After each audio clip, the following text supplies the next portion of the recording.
Hello everyone and welcome back into our final segment of today's show here on the GSMC Dead Ball Sports Podcast. And for our final segment, we're going to be transitioning overseas, talking some Premier League transfer news, specifically with teams in the top six, starting off with a team very much in crisis, one who Ruben Amorim, their new manager, branded as the worst United team in history, Manchester United. Let's talk about them in terms of how they could progress, but also how they could see a lot of guys who they could have been relying upon in their rebuild leave because of profit and sustainability rules within the Premier League. But ultimately, before we get into that, I do want to acknowledge a big part of their transfer philosophy. Manchester United have always spent big on all these signings with little to no effect. Zirkzee and Højlund look like they were bad signings. Antony, who's finally looking like he'll potentially leave, was £100 million. And even though Harry Maguire has improved throughout his Manchester United career, he hasn't necessarily been a stalwart defender, let's say, for most of his Man United career. So all of these failed signings haven't bore fruit. And now Manchester United find themselves in a situation where they have very little margin for error in the transfer market, but also now have to fall under the profit and sustainability rules. And I could see guys like Rashford, who's already in talks to leave with Borussia Dortmund, and Antony as well looking to leave. And then a guy like Alejandro Garnacho, who many could see as potential building block for Amorim's rebuild, out as well. So I think the biggest question is not only the one I put on my screen as a left back really could help them in this moment, but also how they're going to deal with all the outgoings as much as who's incoming as well. But let us address that question on my screen, as the search for a left back is on for Man United. And they've had a lot of names floating around because of the fact that Ruben Amorim's system is so different than what many managers who have failed to succeed Sir Alex Ferguson have done. In this 3-4-2-1 formation, your left back, specifically your left wing back, needs to be able to push up the pitch very highly. And Luke Shaw and Terrell Malacia don't really fit that mold.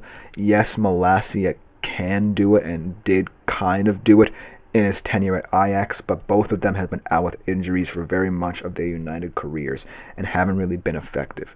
So right now, you can see why the left back position is a concern for United, especially considering how Ruben Amorim wants to be able to implement his strategies with some sense of urgency and immediacy. So the names out there in their shortlist: Anthony Robinson, highly coveted by a lot of top six sides in the Premier League, Liverpool notwithstanding as well, a team we'll talk about here soon.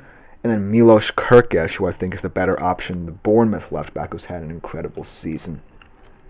But ultimately, I feel like if you're Man United, you're going to have to be cautious with how you spend, because seeing as to how your transfer strategies in the past have not worked, you want to be able to ensure that Amorim and Ineos are on the same page with this signing.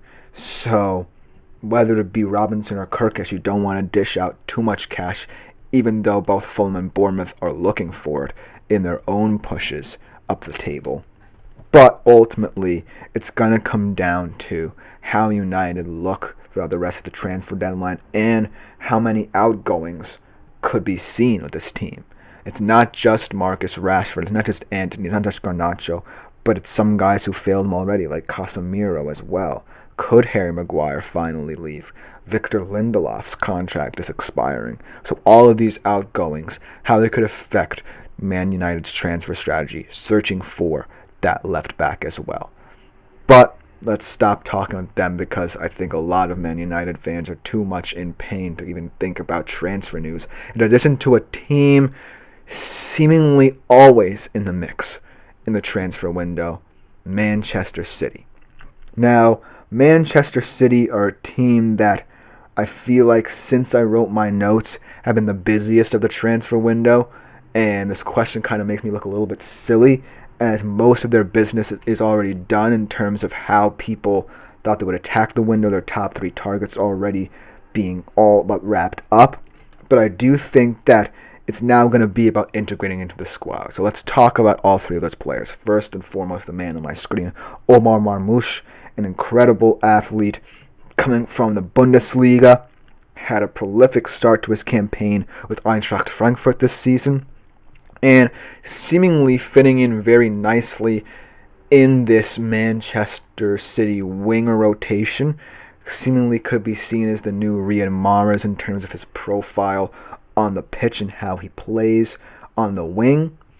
But I do think that they needed to diversify that area of the pitch specifically because of the stagnation of certain players like Doku and Savinho, who only recently has been getting into form and could really revitalize guys like Erling Haaland up front, and then Phil Foden, who needs to continue the pace he set for himself in 2025. And then both young defenders, Abdulkadir Kusanov, the first Uzbekistani player in the Premier League, and then Vitor Ais, the young Brazilian from Palmeiras, potentially not necessarily going to fix all of Man City's defensive woes, but certainly most of them. And I really like that Pep is looking to add some youthful exuberance to this team. I think that they're both very skilled defenders on the ball, really skilled in distribution as well, and I think they'll fit very well into the squad. But ultimately, this Man City squad also needs to trust the players that are already in place, because I do feel like they're more in the sum of the parts. They're more than what they're putting out on the field at the moment. And they are skilled enough not only just to integrate these 3 players into their squad, but to do well without them as well. But I do feel like that these 3 guys really can help them in their push for top 4 football.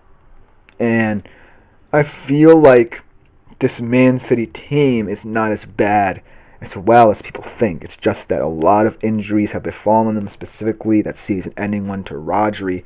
They've had a couple injuries to Stones and Ruben Dias. But ultimately, when everyone gets healthy and Marmoush, Kusanov, and Rais get integrated into the squad, then you're looking at a side who many teams are not going to want to face. And this is the time of year when Manchester City really kick on. We're already starting to see it. Was Ipswich the nice reprise they needed to really bolster their push for not just top 4, but maybe a late title chase, even though they are well back in the picture? But that's all the news I wanted to really talk about with Man City, seeing as to how they already ruined my plans and signed all the players who we're going to talk about. Let's talk about the top team in the Premier League right now, a team that seemingly is marching its way to the title under Arne Slot and his slot machine, his possession-based squad. Let's talk about Liverpool. And let's specifically talk about what could happen after the season. Maybe some rumors arising in the January transfer window with this trio here on my screen of Mohamed Salah, Trent Alexander-Arnold, and Virgil van Dijk. All 3 of these guys up for extensions or to leave. A lot of offers have come in, whether it be for Salah from Saudi clubs, Real Madrid for both Van Dijk and Alexander-Arnold. But granted, I do feel like all 3 of these guys are in a good place. And even though they're the elder statesmen of a team that's trying to see more youth come through their ranks and really step up, I do think that all 3 of these players, maybe not Trent, seeing as to how they might want to go all in at him as they missed out on Alphonso Davies' Real Madrid, but I do think that both Salah and Van Dijk can certainly see themselves back here. But I do think that in terms of moves they can make should one of these guys leave, how about Jared Branthwaite? And this is more of a summer move because I think Liverpool will stand pat in the January transfer deadline unless offers for either of these 3 guys comes in. I feel like Jared Branthwaite could certainly bolster a defense that might need a new leader should Virgil van Dijk depart. And I do like the profile of Jared Branthwaite playing for an Everton side that is seemingly always sneakily good defensively. And I feel like his experience in a lower tier side will help prepare him for what Arne Slot wants in a more possession-based side in Liverpool who can control the game better than Everton ever could. So I do think that would be a nice signing. But the major issues here for Liverpool are with the futures of these three guys on my screen. But ultimately, looking at how Liverpool have set themselves up for the future, they're further along under Arne Slot than I think a lot of people thought, not necessarily to the point where they were out of the top six, but definitely not title contenders and top of the table at this point in the season. But I do think that the future of these three guys will certainly determine how Liverpool looks moving forward. Because if you keep all three of them, it means that you are investing in these elder statesmen to still be the leaders of your team, but also setting up to where the torch can be passed to a guy like Branthwaite in the defense. Maybe to other various wingers who might just be on the team and who might come through signings. But I do think that out of all of these teams, Liverpool feel the most content with what they have and will just look to ensure that the future of this team can be pushed to the side for just a little bit longer as they focus on the three guys that have gotten to this point thus far. But ultimately, looking at all three of these teams, I feel like they're always going to be in and around the transfer news, so I had to talk about them in a major spotlight because of where they are. But that will just about do it for today's show.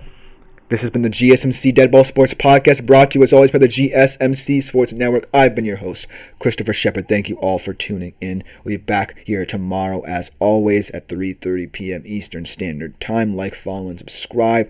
Continue using the Super Chat, Super Thanks, and Super Stickers features to contribute and interact with the show a little bit more directly. We love hearing from you. But other than that, I am out for today. See y'all tomorrow.